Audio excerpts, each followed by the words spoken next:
स्त्री ही स्वतःच एक पूर्ण रूप असते.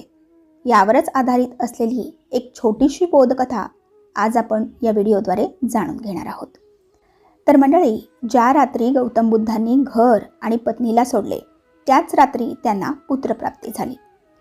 पुत्रप्राप्तीचा आनंद असतानाही पतीने घर सोडल्याची बातमी जेव्हा तिला समजली तेव्हा ती उद्ध्वस्त झाली. पण तिने कोणाकडे तक्रार केली नाही आणि जग ज्याच्याकडे अभिमानाने पाहिल अशा पद्धतीने मुलाला वाढविण्याचे तिने ठरविले. सोडून गेलेल्या पतीला विसरून तिने नवे आयुष्य सुरू करावे असे तिला सर्वांनी सुचवले. दुसरे लग्न करण्याची गळ घातली. तिने त्यास नकार दिला.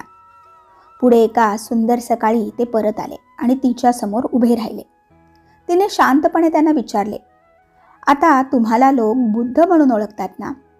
त्यांनीही तितक्याच शांतपणे उत्तर दिले, होय, मी देखील तसे ऐकले आहे. तिने पुढे विचारले, त्याचा अर्थ काय? त्यावर गौतम बुद्ध म्हणाले, जगण्याचा अर्थ कळला आहे अशी व्यक्ती. ती किंचितशी हसली आणि मग शांत बसली. काही वेळाने ती म्हणाली, आपण दोघेही काहीतरी नवीन शिकलो आहोत असे मला वाटते.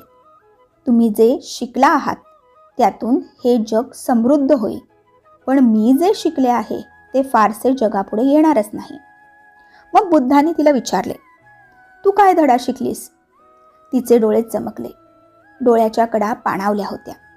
ती म्हणाली, तो धडा म्हणजे धैर्य. स्त्रीला उभे राहण्यासाठी कुणाचीही गरज लागत नाही.